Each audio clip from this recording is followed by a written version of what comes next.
ৰাজ্যজুৰি পূজাৰ অনুষ্টুপীয়া আয়োজন।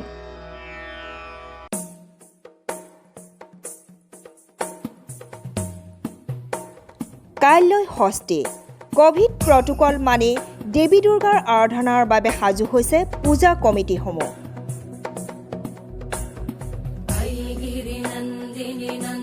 এইবাৰ জাক-জমকতা পৰিহাৰ কৰি অনুষ্টুপীয়াকৈ দুৰ্গা পূজা পালন কৰা হ'ব।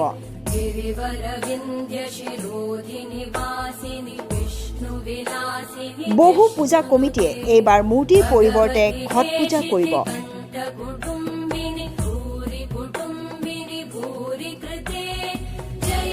চৰকাৰী নীতি নিৰ্দেশনা মানি পূজালৈ সাজু পূজা কমিটি। এইবাৰ পূজাত কোভিডৰ বাবে অধিক কঠোৰ হ'ব প্ৰশাসন। পূজাৰ বাবে মহানগৰৰ যান-বাহন আৰক্ষীয়ে বান্ধি দিছে নীতি নিৰ্দেশনা। বাইকত উঠিব নোৱাৰিব 2জন পুৰুষ। পূজাৰ বাবে গুৱাহাটী মহানগৰত সাল-সলনি কৰা হৈছে পথ নিৰ্দেশনা।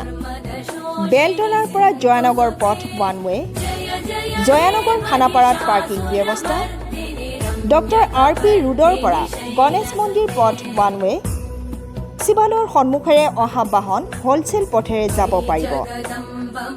দিনৰ 1 বজাৰ পৰা 4 বজালৈ বন্ধ থাকিব সামগ্ৰী কঢ়িওৱা বাহন। কোভিডৰ মাজতে এইদৰে মা দেৱী দুৰ্গাক আদৰিবলৈ সাজু ৰাজ্যবাসী। News desk report, Sankarjyoti news.